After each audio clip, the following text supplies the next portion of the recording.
That's better. I think a lot of people, I think people prefer this hat. Some people. All right, I started while it was 8:30. I was almost pretty late, but I think I managed to do it. Here it is on a foggy morning, and the dog is getting senile. There you go, good girl. Go to bed. She's just standing here. I took him for a brief walk because the video was starting, and I do poorly at estimating time getting started.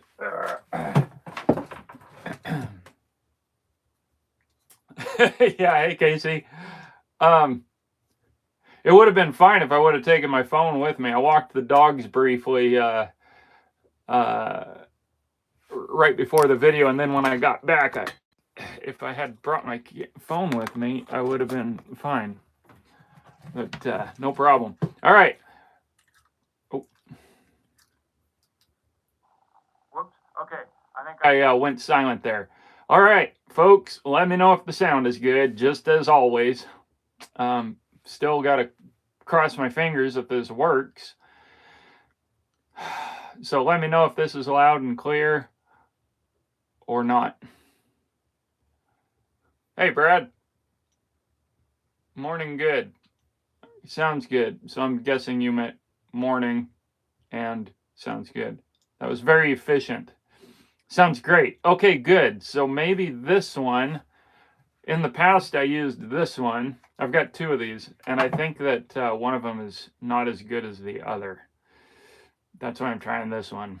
So hopefully I can figure out what the problem is. Anyway, all right, good. Good deal. We got audio, and we got fog. Like, I don't even think it's fog. I think it's a cloud. It's hard to know because if I knew what it was like in town, then like if it's cloudy, then this would be clouds. If it's foggy, then it would make me think it's fog. Yeah, I've been studying all my life, Brad. Communication and people. All right, that was supposed to be a joke too. My fire is barely burning. Hey, greetings, Poland. Glad you made it back. I thought all my Europeans left me. Okay, so this is something I finally did. I've done this in the past. If you guys remember my videos where I tried to make a comfortable bed by pulling all these things, this is a hollow plant that grows like a weed. They grow in bunches. So where you find one, you usually find a whole slew of them. And in the past, in a few of my, at least a couple of my videos, I've gathered these to try to make a bed. It never really worked. Probably better than nothing, but I still got to figure out how to tackle a bed.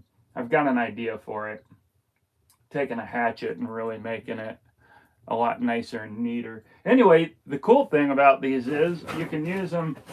You just got to get the longest piece you can find growing out there, and then cut the ends off. And it works really well for a bellows. And I let the fire die down because I was cooking. I think that's why. And now I'm having a hard time recovering it.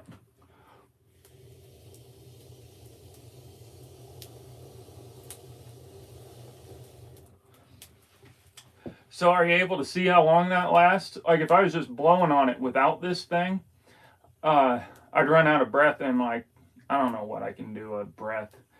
5 seconds, let's say. I'm just making it up. But with this thing, it's like it lasts 3 times as long.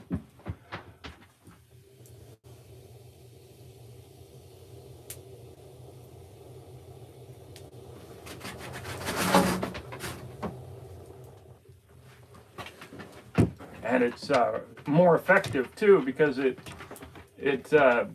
compresses all the air together, and I don't know, it works really well. So I don't know why it took me that long to finally grab one and start using it.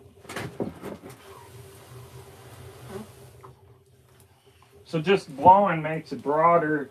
It gets everything, but that thing, it's way more effective. So anyway, that's fun stuff to do over here.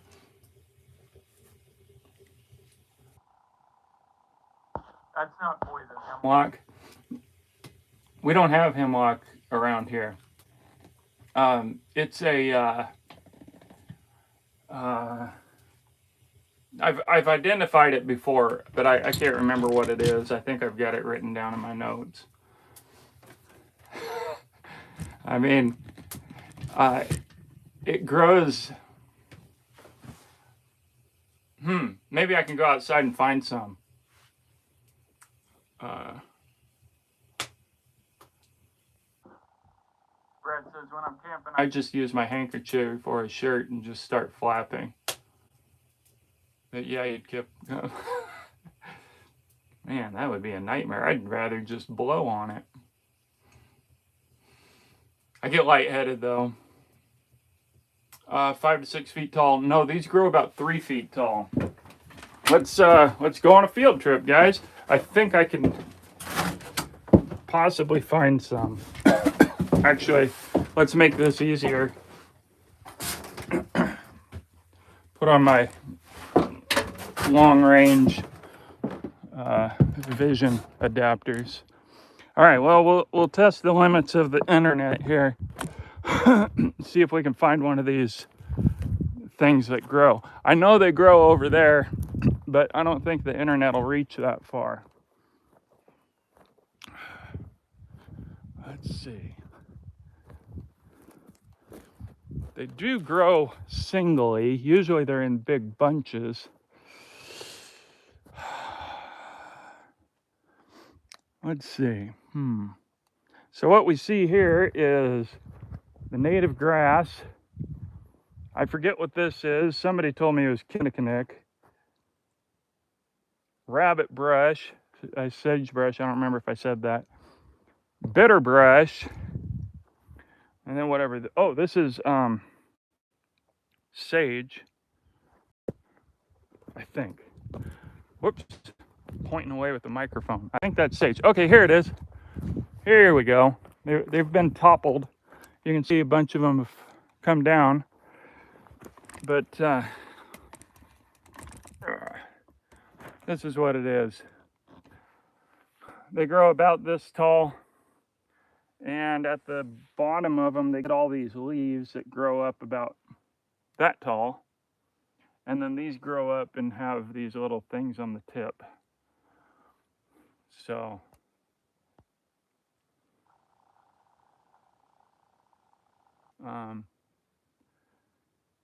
that's what they are. So this is all hollow. So that stem is the widest part. That's why I thought it would make a really good bed, which I still think it will if I were to do it more thoroughly. You know, the way I always do things is as simple as possible to see how minimal it takes to make it work. There's my horses. So I'm going to take out all of this brush here and make it wide open. And then who knows, maybe I can grow something here. I thought it would be cool to grow barley if I could harvest it in the spring. And take out all this sagebrush. Look how thick this sagebrush is. If you're familiar with sagebrush, and it's not even the biggest. Now what happened, I was using my chainsaw, which was eating up my chains, and it was leaving behind the roots, because cutting down into the dirt is even worse for the chain.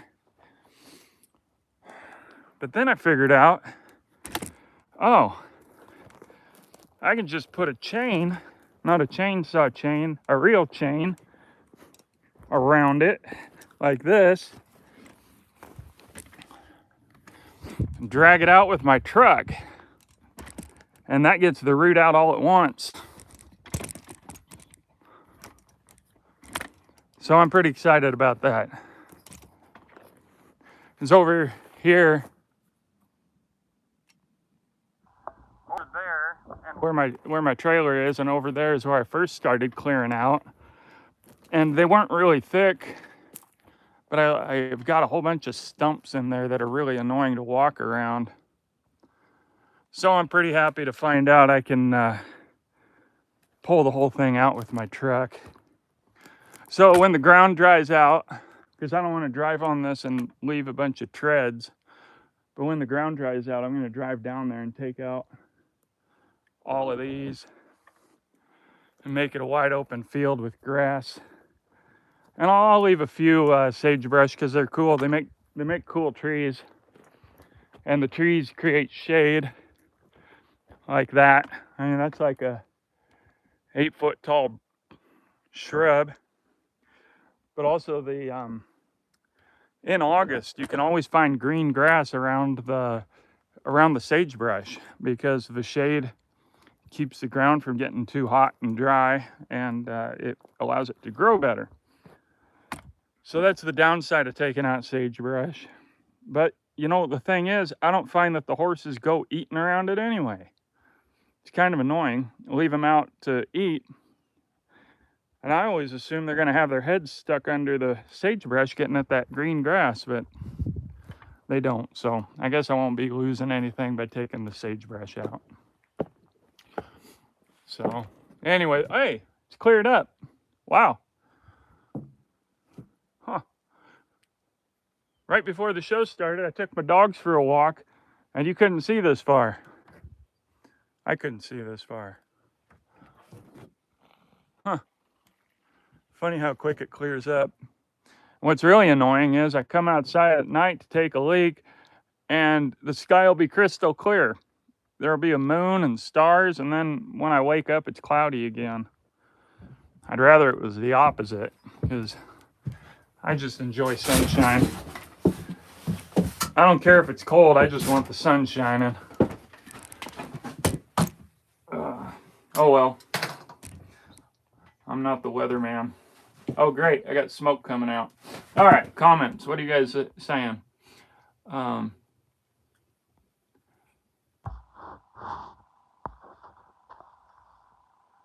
as simple as paper plate. Well, that's true. But this hollowed out stick is just fantastic.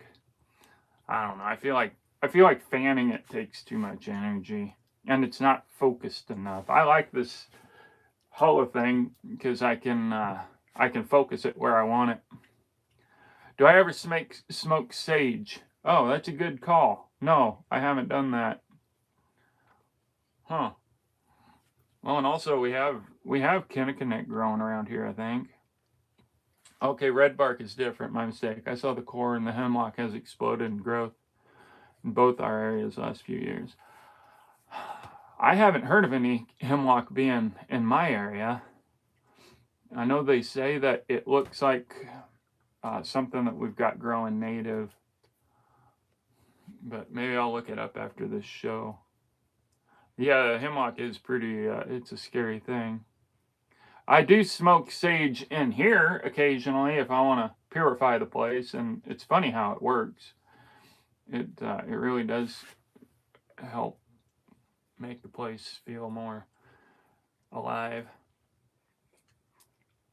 I was using rubbed sage that I bought frying fish last night. Yeah, we've got a really good culinary sage. I'm not really sure that was what that was that I was looking at. I need to find out, but y'all have seen it in years past at my other property. It grows all over. It's an Italian culinary sage that grows wild around here. And I'm not upset about it because you can throw a few leaves in a pot of rice and it adds a nice little flavor.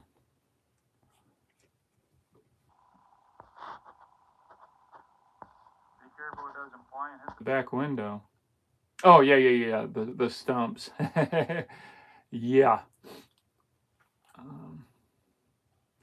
If I use a hollow tube, I could find one. Yeah, it depends on what you got growing out there. And as I always say, these dang videos, Coal Cracker Bushcraft guilty of this, and I'm not hating on him. That guy's really cool and knows a ton, but I'll click on his videos occasionally, and it's like, it's just useless information. It's like, yeah, that's great. If I'm ever in Ohio or wherever he is, I don't remember where he is, that'll come in really handy. But I think he did a video, and it's all great stuff. Like I say, like, that guy's awesome. I'm sure his courses are really good.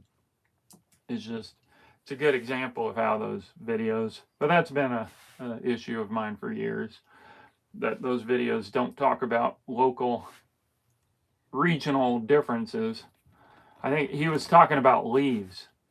How, guys, you can just use leaves, blah, blah, blah. It's like, yeah, right. Where am I going to find the leaves? I have some leaves down in the oak grove, but that's very rare. I mean, it's just a certain area.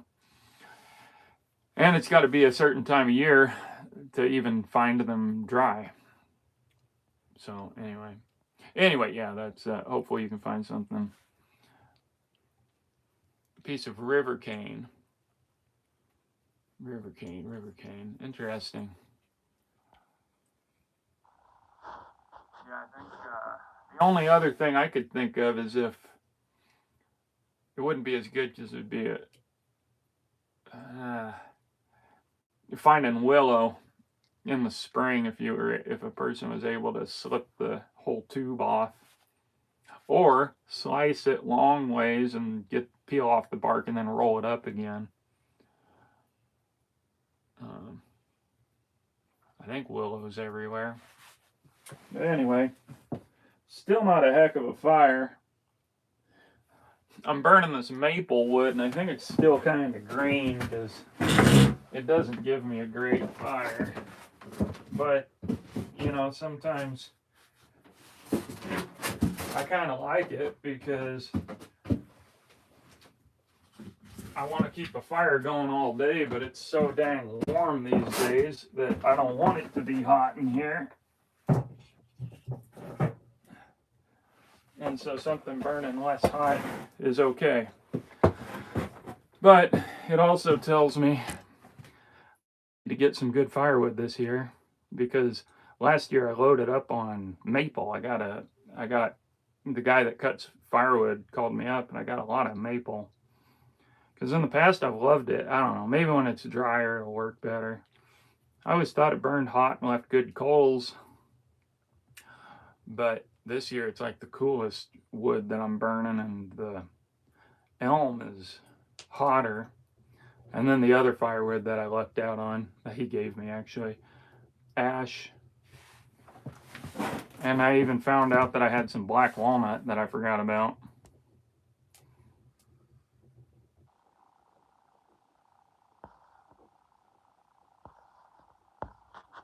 Oh yeah, Casey's talking about the that tall grass. That's true, they're hollow too, which could also work for my bed. So in the past, like I said, I do things as minimal as possible and try not to bring a hatchet or any tools. And in the most cases, I don't need that stuff. So when I went out and gathered those, as you saw, they sprout out in different directions about this high up. But I'm thinking what I need to do is bring along a hatchet. Oh, I wouldn't even need that. I could just break it. But spend the time breaking it so all I've got is a bunch of straight poles. And maybe dig in the ground a little bit just to keep them, to create a border, and actually lay out a really good, well-made bed.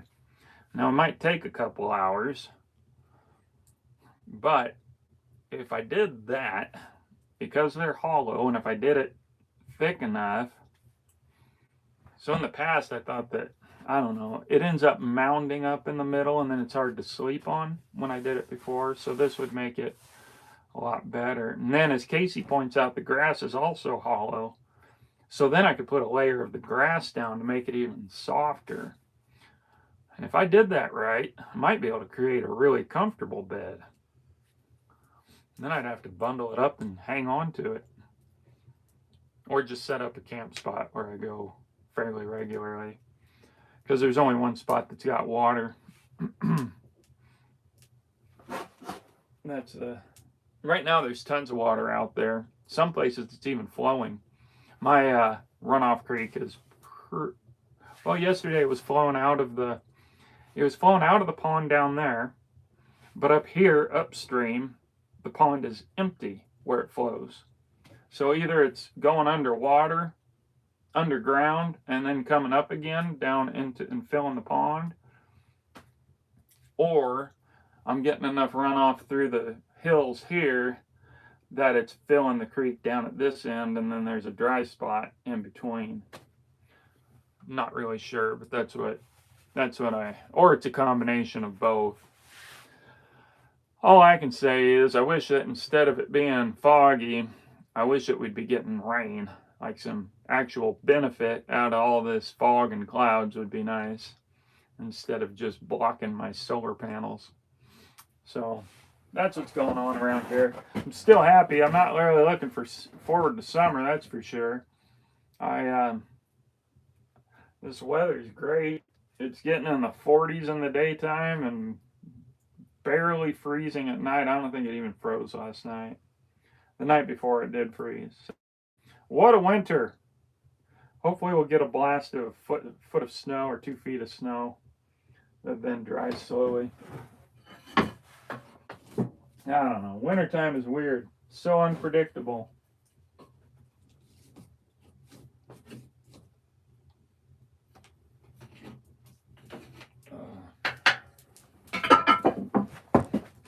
So anyway, good times around here though. I'm having a good time. Oh, hey Stanley. Welcome. Good morning. My horse will nibble on sage once in a while. Yeah, mine too. Like if I were to pin them up, I've pinned them up in the past. They eat all the grass.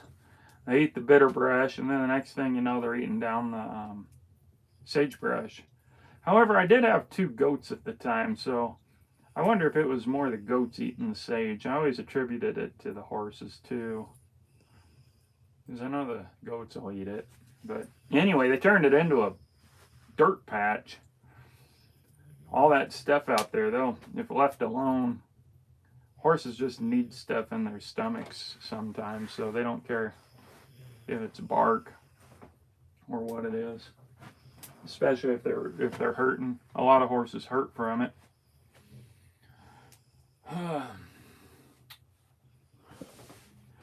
So I've been walking the horses lately. I bought the wrong size shoes, so I got to go to town again. And I hate going to town. For one, it costs so much money every time I drive to town with the truck. And then it eats up the day. So I've been putting it off. That's why my horse doesn't have shoes. So instead of riding there, I'm walking them. Taking them for walks. Getting them some exercise. And one of the things I wanted to check, because she's got some arthritis now. That's what was giving her pain. And it was, she wasn't letting me pick up her leg in order to put a shoe on it or to trim her foot. And since exercise is better for arthritis, I took her for a long walk. We all went for a long, well, for me it was long because I'm out of shape. It was about 3 miles, maybe a little more, maybe 3.5 miles, but some up and down hills. And when I got back, after having exercised, I could lift her leg up and she wasn't pulling it away. So when it is time to put shoes on her, that's what I'm gonna try. Is I'm gonna do the fronts first, and then I'm gonna take her for a ride, take her for a walk, and see if I can shoe the hind. So that's what happens when you got horses. You got to figure out they're not like cars. Just jack up any one of them and fix it. Craig, you asking about the coyotes? They're still coming around. Because when I walk the dogs, even right here on my drive, I'm finding sign from the coyotes. They're all over. But I do wonder if somebody came out and hunted them, because I guess maybe it was a week ago that we had a real big, that I talked about him making a ton of noise around here. And then I haven't been hearing from him. I mean, I hear him way off in the distance, but that's always going to happen. But right around here, I've not been hearing from him so much. So it makes me wonder if somebody else has hunted him. I kind of hope so, because springtime's coming. Deer babies are going to be born. So we got to get those numbers down before the place gets overrun with coyotes and no, even less deer and elk. Oh, and the elk have been around too, apparently, because last night I took the horses walking up there to, I went up a draw that I haven't really walked all the way up that I recall, and then I also take them out to eat, let them eat some of that nice grass that they love, the young grass. It's really sweet for them. It's not necessarily good for them. But anyway, there wasn't much grass. Lots of elk droppings, and most of the grass was eaten down. So makes you wonder how often they're up there. I don't even know it, especially with this fog. Maybe they've been hanging out up there and I wasn't aware of it. Oh, the tooth is okay. I bought some ice cream, which would hurt my tooth, but as long as I keep it on the proper side of my mouth, it doesn't hurt me. So that's good, because those of you if you haven't had an exposed root, it is something else. I mean, I went through shingles recently, and I was surprised at how little it hurt. And maybe because I had a light case of it, I don't know, but people say it's really painful. But it was nothing compared to the tooth pain. Like, it's just bad. Now, the reality is I should have just gone and taken care of it while it's the deep of winter, because now the weather's just going to get even better, and I don't want to go. It's getting better here and worse down there, meaning hotter. So now I'm going to have to go down to Arizona and Mexico while it's hot. Yeah, it's wild. I never had teeth problems because I always brushed my teeth and took care of them. And then when I moved off onto the wild side, I got a little too wild. So now I'm paying for it. Paying for it with pain and paying for it with money eventually. Anyway, life's good. I'm making pancakes without eggs, and that's what happened. The first one, anyway. So, whoops. I need to make another pancake, see if it turns out better.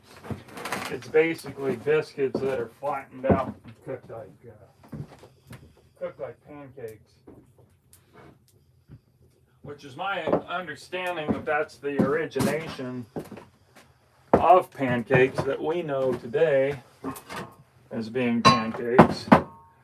I've run across historical accounts of that where all they had was flour, some fat, and water.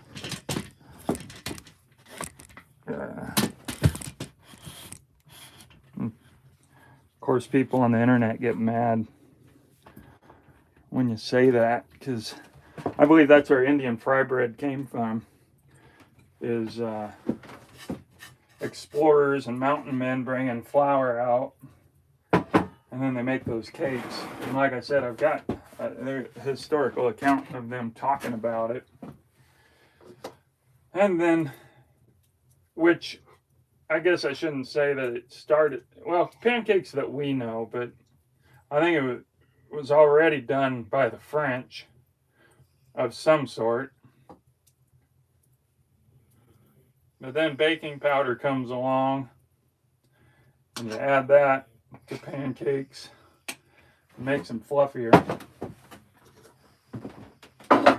But without that, it just makes them like biscuit cakes, essentially. even though there's a historical precedent for it.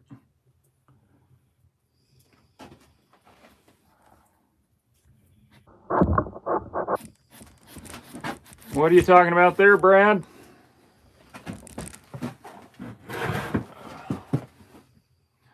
So let's see, the dang stove, I've talked about this before. It's so much distance between the fire and the top that it takes forever to cook on it. Even though it will boil water sometimes. It gets nice and hot, but I've got that maple wood in there, so it's not likely to. Pine pitch and sawdust for a basic cap. Oh, interesting. But now, I guess if you didn't put too much, because when I've actually accidentally eaten on that side of my mouth, like rice, or I bought some Mexican bread and ate it, it doesn't take much to get it wedged in there, and that's painful. Fortunately, it goes away once you finally get it out, but it gets wedged in, and it just hurts. Like, I thought I'd be fine eating rice or bread, but no, I gotta be careful. So that's what comes to mind about putting anything on it.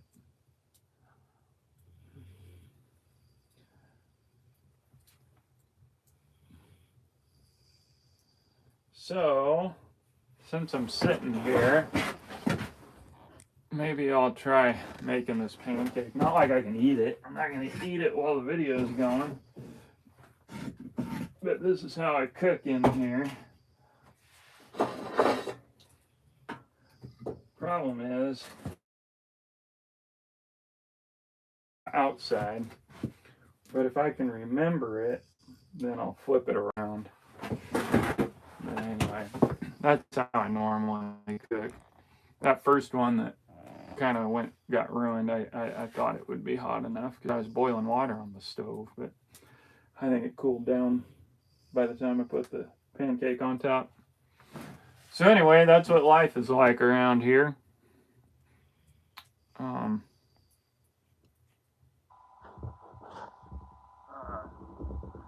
long as I get sunshine every few days, I can charge up my batteries enough and use them.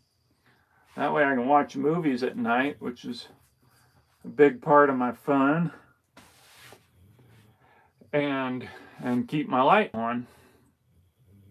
So that long stretch of fog that we had for 8 days, that really sucked because all my batteries were dead by the end. I started thinking about taking them into town and putting a couple on a trickle charger so I could charge them so I could use light and stuff. But fortunately, finally, the sun shined. I got them all charged up, and they're doing well. But if this keeps up, that'll change. So anyway, otherwise, I'm just outside doing the landscaping, cutting firewood, walking my horses, and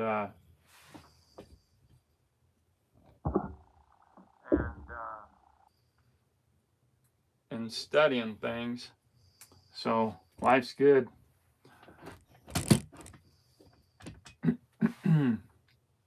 It's nice, simple life. No, I'm in Eastern Washington.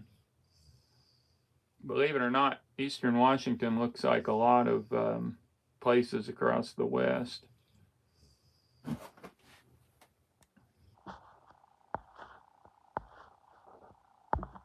Craig, I'm going to guess that the freeze up was on your end. I'm going to guess, since nobody else said anything. But if other people froze up, then I would be concerned that it's on my end. All right, got to watch this. Man, it's easy to put. I'm doing better now, but I have burned so much rice. Because I do the same thing to get my rice boiling. Cooked it this morning.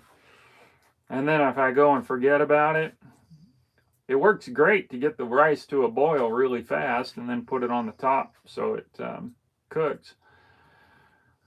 But man, if I forget about it, and I also put my cast iron pot in here to cook meat the other day, it boiled out all the water.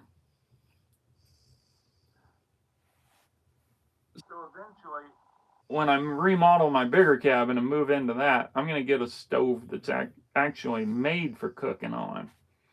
Then I can really relax and get some better cooking done. When I was in South Africa, they actually used those old wood stoves, the cooking type, where it's got burners on top and an oven, and then you put the fire on the side and it's got ductwork. You know, you see them on Marketplace. They're really cool. It was neat to see that because it warmed up the whole kitchen and you could cook on it almost like a modern stove. So I've wanted one of those for years. That's my goal when I remodel that cabin, is to equip it with some antique furniture and that that kind of a stove. So yeah, that's the plans. So this summer, this is going to be my editing studio for making my movie. Assuming I get the movie shot in June, and then I'm going to use this because it's dark, and I can do the editing, which will take me a long time because I'm going to have to learn as I go, and I want it to be good. So I'm going to take the time I need, and I don't know. Summertime is so easy. I might even just sleep outside, put my mattress out on the ground, and enjoy the outdoors. I don't really need a building to live in at night during the summer. But anyway, the point is I was going to remodel that cabin and probably move into that as my full-time home and make this a guest quarters, or vice versa. I've had families come and visit, so then they could use my cabin and I could sleep in here. Or if somebody just comes out and visits, they could sleep in here. And that way people got their own privacy and can, that's what I'd like to do. I like hospitality. I've figured out that through the years. So that's what I envision for this property, is get these two buildings set up and then focus again on my cellar, maybe stay in that during the summer. And I still want to build a gypsy wagon on a trailer that I could actually haul around. We'll make it a little more, a little better than this one for hauling. Make it a little more conducive to hauling down the highway. But we'll see. I mean, all that in the next few years. And if I get money again.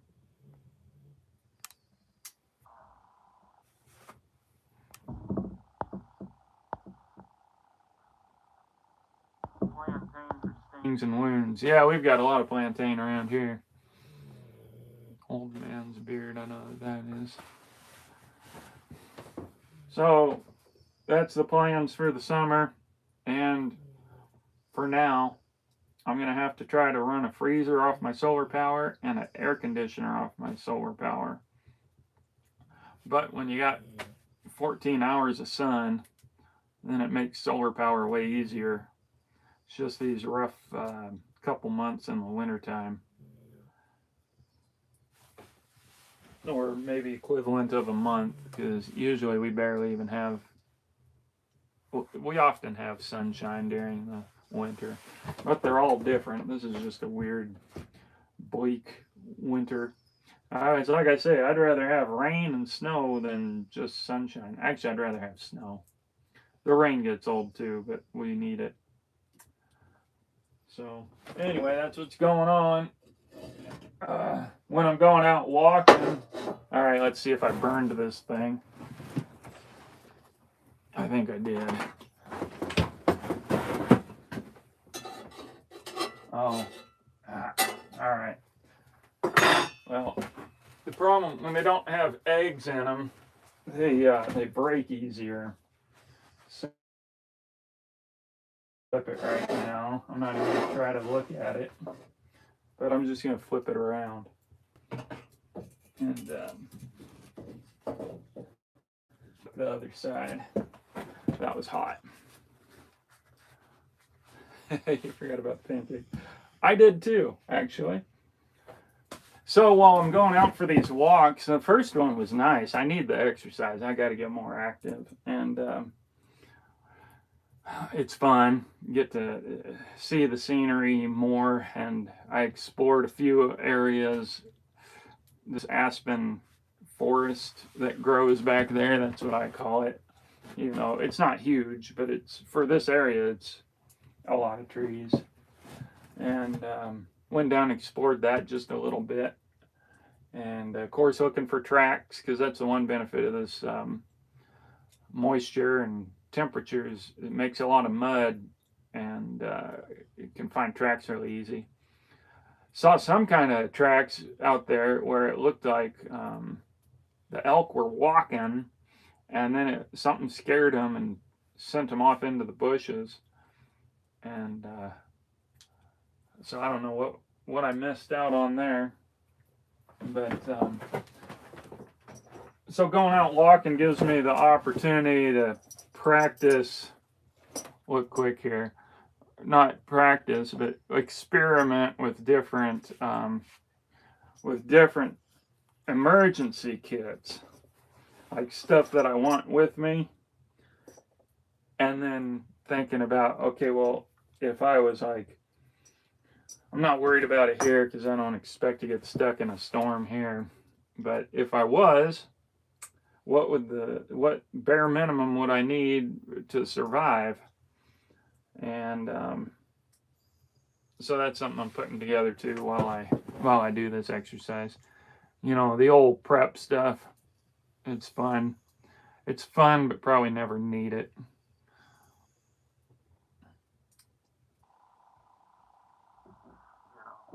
Just like post-apocalyptic prep. It's fun to do, probably won't ever need it. But I do it anyway. So in that bag right now, I've got a lighter, and then I realized I better put some toilet paper in there, which I can do without toilet paper. But what I really need is I gotta make some alcohol wipes, get a waterproof small container that I can put paper towels in with rubbing alcohol, because if I do need the toilet paper, what's more important is sterilization. So that's what I got to figure out next.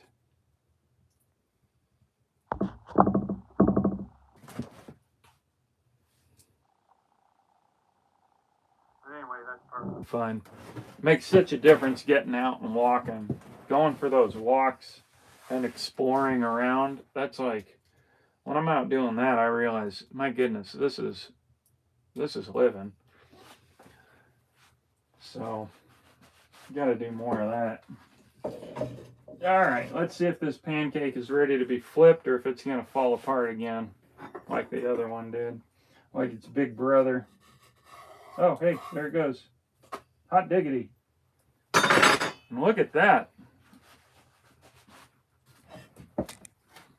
Whoops. Well, it looks darker in the video than, well, it's not black. We'll say that. It's really dark brown, and I think the video made it look worse.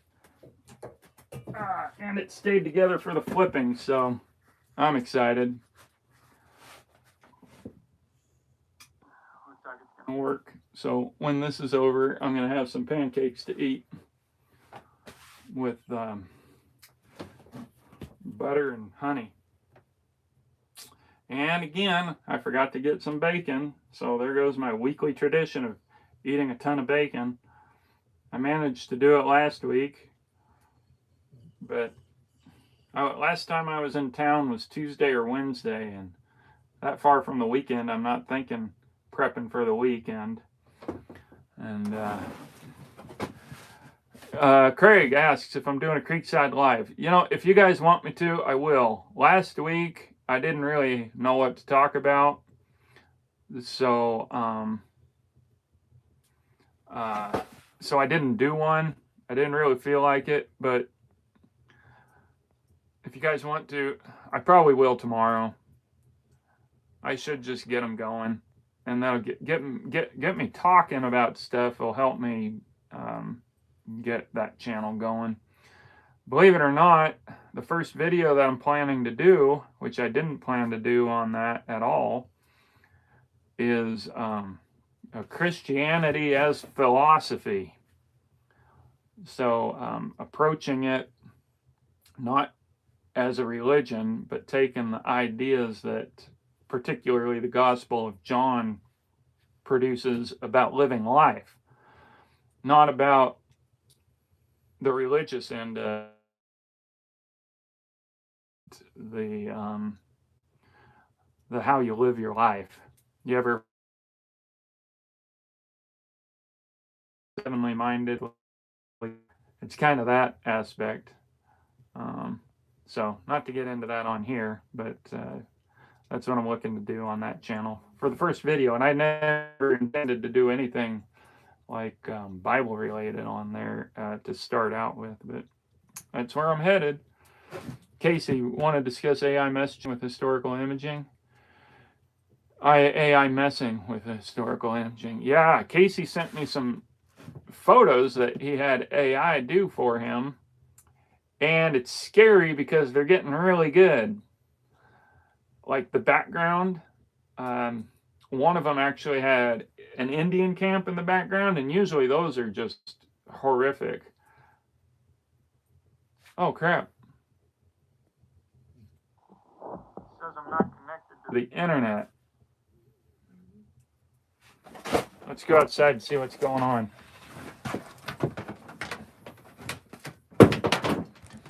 Because my my cell phone certainly can't keep up. Oh, look at how foggy it is. Can you guys see? Anybody there?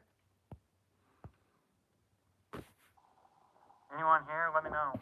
Comment if you are.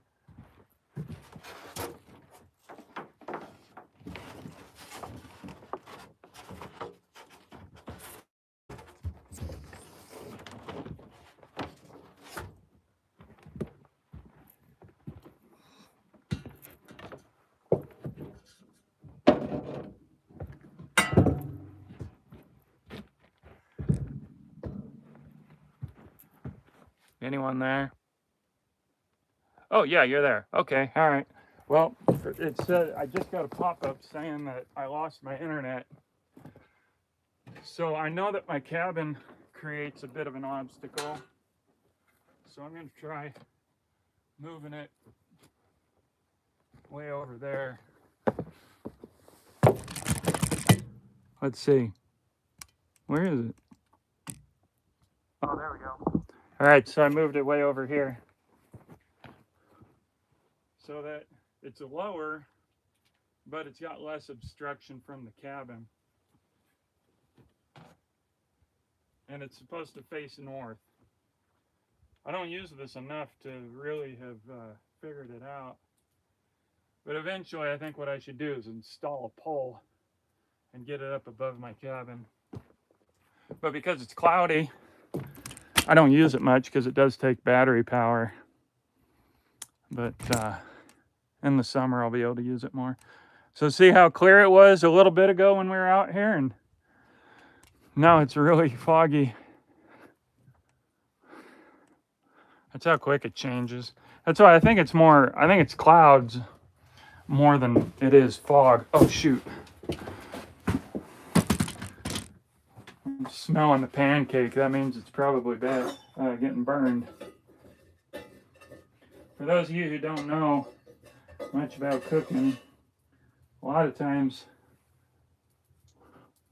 when you can smell biscuits, that's when it's done. So when you get used to that kind of stuff, you don't have to use timers so much. Like when you're baking biscuits, as soon as you smell them, depending on how you like them, you can give them a couple more minutes. Anyway, so when it's when it's over the fire like that and I smell it, then there's cause to worry. When you're under normal heat cooking conditions, then the smell isn't so bad. All right, good. Well, I'm glad I didn't lose you guys. I don't know what happened, but I'm glad it's way more reliable. So I don't know if the clouds are messing with Starlink or not. I might go on one of the groups and ask people if that. No, I'll Google it. Technical people are so annoying. I don't know if you guys have dealt with that, but you got to go in and ask people questions about solar or Starlink. Those technical people that enjoy talking about that stuff. Not my favorite thing to do, we'll say. Anyway, yeah, so AI and history. Casey, you got any input on that? Usually, like the Indian backgrounds or camping backgrounds of any kind are just horrible. Like they come up with just goofy stuff. But these that Casey posted, the backgrounds were pretty impressive. I didn't look at them in full detail because I was in a hurry, but at first glance, it looked like it was well done. You could still tell it was an AI image, so it hasn't. It's still got that, but even that looks pretty. It did pretty dang accurate. Where you got to be careful, you know. At first glance, you could think it was a real picture, and yeah, like Casey and I are saying, it's like it's good, and that's what makes us angry. Like I don't want it to be that good. Because already, I think it's already being used for misinformation. Not to get into any of those deep topics on this channel, but some of that stuff where you see politicians talking, I mean, we're already to the point where they can make somebody say whatever they want, and most of the people on social media, it seems, fall for it. So we're already at that point. So it's interesting what's gonna come of it, because we know the politicians aren't and the media aren't going to use it for good. That's um, neither are the business people and all these people that have been trying to convince us of things anyway. And this isn't a new problem. I'm not talking politics. This is a life civilization that's been going on for years. Is how do you control the masses?